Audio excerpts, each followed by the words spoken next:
Good evening, everybody.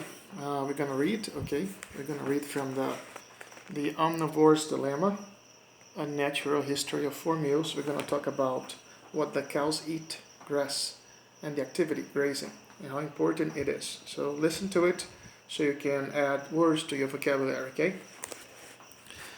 The simplest way to capture the sun's energy in a farm food animals can use is by growing grass. These blades are our photovoltaic panels, Joel says, and the most efficient, if not the simplest, way to grow vast quantities of solar panels is by management-intensive grazing, a method that, as its name implies, relies more heavily on the farmer's brain than on capital or on energy-intensive inputs. All you need, in fact, is some portable electric fencing, a willingness to move your livestock onto fresh pasture every day, and the kind of intimate knowledge of grass that Joel tried to impart to me the early spring afternoon, down our bellies in his pasture. The important thing to know about any grass is that its growth follows a sigmoid or S curve, Joel explained. He grabbed my pen and notebook and began drawing a graph based on one that appears in Voisin's book. This vertical axis here is the height of our grass plant, okay? And the horizontal axis is time, the number of days since this paddock was last grazed. He started tracing a big S on the page, beginning in the lower left-hand corner where the two axes met. See, the growth starts out real slow, like this, but then after a few days it begins to zoom. That's called the blaze of growth. When the grass has recovered from the first bite, rebuild its reserves and root mass, and really taken off. But after a while, the curve leveled out at around day 14 or so. It slows down again as the grass gets ready to flower and seed.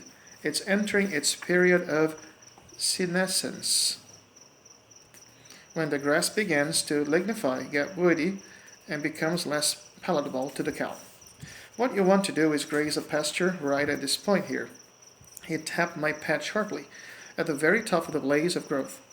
But what you never ever want to do is violate the law of the second bite.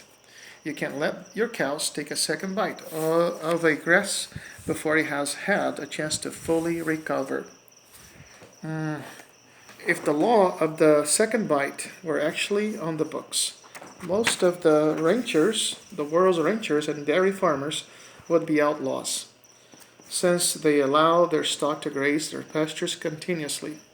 By allowing cattle a second or third bite, the most desirable ice cream species, clover, orchard, grass, sweetgrass, bluegrass, timothy, weaken and gradually disappear from the sward, giving way to bald spots and to weedy and brushy species the cows won't touch.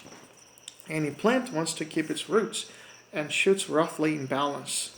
So grasses kept short by overgrazing lack the deep roots needed to bring water and minerals up from the subsoil.